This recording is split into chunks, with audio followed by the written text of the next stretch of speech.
So in this video I'm going to answer some questions that I've been getting lately about pine pollen.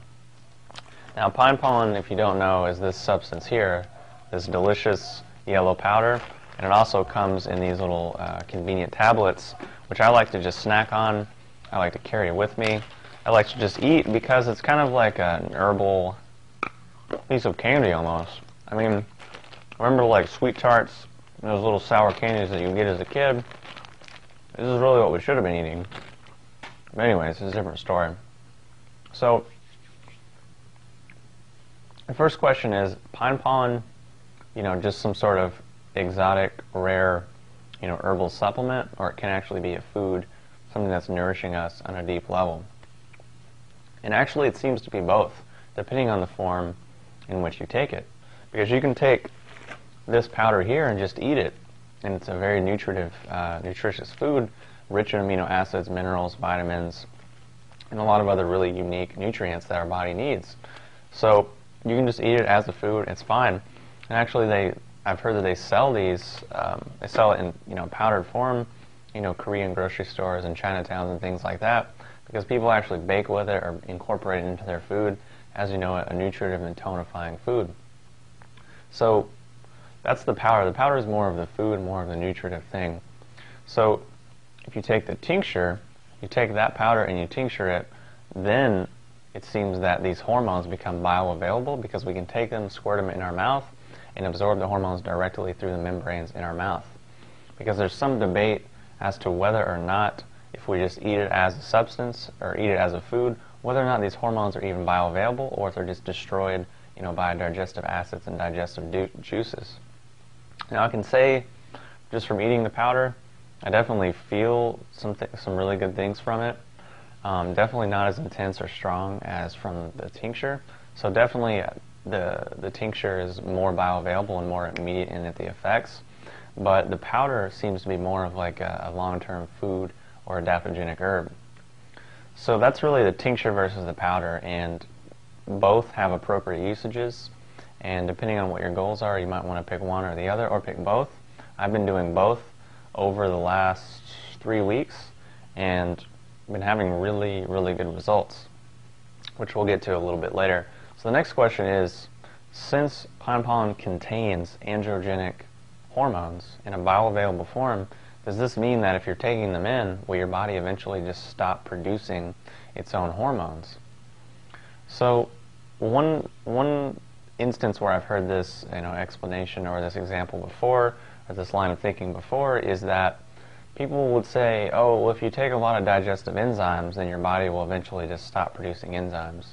Which I think is kind of, that line of thinking is kind of a middle finger to our body, into the intelligence that's innately in our body.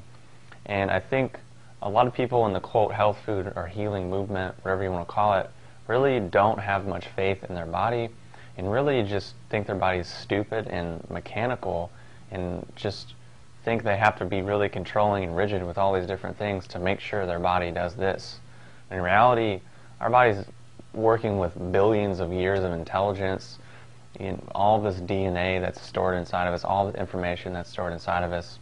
It's far more intelligent than our minuscule ego or minuscule present moment consciousness, which can only really entertain 5 to 7 variables of information at any given time before it just gets overloaded and can't compute anymore. So back to the point at hand is, it seems based on the research that I've seen that the only time that our body will stop producing the hormones when we're taking pine pollen is if we're really doing ridiculous amounts, like steroidal level amounts, like bottles of tincture per day, multiple bottles over a period of time. It's only then does our body start to really shut down and start to have negative effects. But if you're intelligent and reasonable and respect your body and respect the food, you're not really going to have to worry about that. Now the next question is, since pine pollen contains androgens, does that mean it's only good for men, or is it good for women too? So on that note, men need estrogen and women need testosterone, and vice versa. And it's not an either or, cut and dry, black and white kind of a picture like we might wish that it were. Our hormones are a really tricky thing that even modern science doesn't really understand yet. We've identified, a few things, a few mechanisms but there's so much that we really don't know. So it's best to really allow our body to do what it knows how to do, which is far more complex than we could comprehend, and then to just feed it the best food that we know how to feed it, and just pull the blockages, remove the blockages that will impede it and hinder it from doing what it needs to do. So as far as pine pollen for men and for women, it seems to be beneficial to both sexes, based on the research that I've seen, and based on the females that I've talked to that have been on it have been having positive results. So it's just something to explore and to keep in mind. Granted, I'm a man, I'm not a woman, obviously, so the experiences that I have it are going to be different than if you're a woman and you're going to take it, so just keep that in mind if you didn't have that in mind already.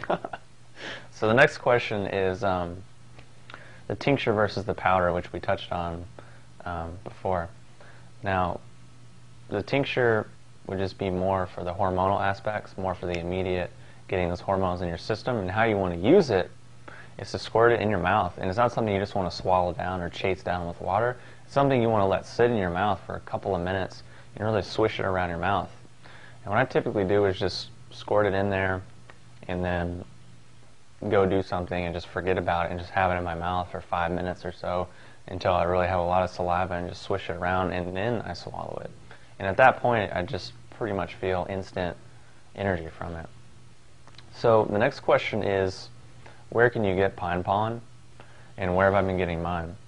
So first thing is Sir Thrival, which is Daniel Vitalis' company, has a pine pollen tincture and powder coming out soon, which he was kind enough to give me some of that, which I've already blown through and eaten all of it. So right now, there's a company called rawforestfoods.com, which I'll post a link for, and I bought 3 of these bags, and he was kind enough to send along some of these tabs, which I've been, the bag was full, as you can see, not so much anymore. So right now, apparently, from what I'm hearing from him, he's out of the tinctures until December or so. So when you order, keep in mind the tinctures are out, and just start off with the powder right now. Quality-wise, it's good stuff. I've been feeling really good from it. All the powder is pretty much coming from, you know, Northwest America or from Mongolia and China. And on that note, I've just ordered like 25 pounds for myself, because that's how much I like this food. I plan to make mead with it. I plan to tincture it. I plan to eat it.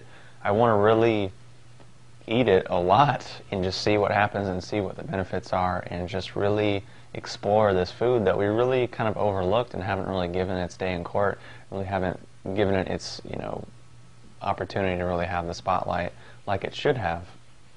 So my experience and my thoughts thus far with this substance have been really positive. I've noticed a lot of really good changes in my body as far as sleep, as far as just increased energy and appetite and digestion, as well as just some more increased sense of manliness that's coming from a deeper level, and just noticing thought patterns that I'm having changing and shifting, and how I'm seeing the world and relating to people, and especially people of the opposite sex, changing a bit differently, and just things are starting to shift, which in my mind go back to the hormonal aspects. Because one idea is that if we think a certain way, that influences our hormones, but if we influence our hormones, then we'll start to think in a certain way, and it's really this beautiful, you know, feedback loop that is really influencing our state of consciousness and our life and our lifestyle in general. So that's kind of where I'm at with this food right now and this herb right now. I'm really into it. I'm really excited about it, and I'm going to eat some more right now, and hopefully I'll get some more pine pollen soon. So if you have any questions or comments, post them below, and I'll talk to you soon.